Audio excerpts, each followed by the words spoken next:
Tuqqan kelinimizga onamlarning gaplari meni hayron qoldirdi. Odam o'zini bolasiga ham shunaqa hayotda ravo ko'radimi deb o'ylab qoldim. Bola uxlaganda uxlab, turganida ishingizni qiling. Uxlavaganda ishimni qilib oling deb keyin sulayib, lalayib yurmang. Chunki siz sog'lom bo'lib, asabingiz joyida bo'lsa, bolani ham asabi joyida bo'ladi dedilar. O'g'lim ishdan kelishiga unga ham ish olib qo'ying. Kelib faqat ishlab keldim deb damini olib yotmasin. Sizga bundoq qarashib, bolaga qarash mas'uliyatini ham his qilsin dedilar. Kechasi bola uxlamay kuniylarni ko'rsatishni boshlaganda, shartta boshqa xonaga yastig'ini chiqib ketayotgan o'g'limni shundoq o'shanda, "Davay, bolaga birga qaraymiz" deb boshidan o'rgating. Keyin kech bo'ladi dedilar. Nima men shunaqa qilmaganman.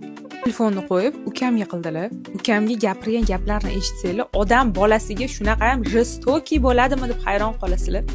Men onamlarga aytgan gapim, onam bilan opa deyman-da. "Opa, nima menga shunaqa narsalarni o'rgatmagansiz? Nevarali bo'lganingizda" desam, "Senga aytganman, seni menga qabul qilmagan o'sha payt" dedilar. Agar sizlarga qiziq bo'lsa, kommentariyada yozinglar. Вообще, agar tasavvur qilinglar, kelin olganinglarda unga nima degan bo'lgandinglar? Buni ham kommentariyada yozinglar-chi.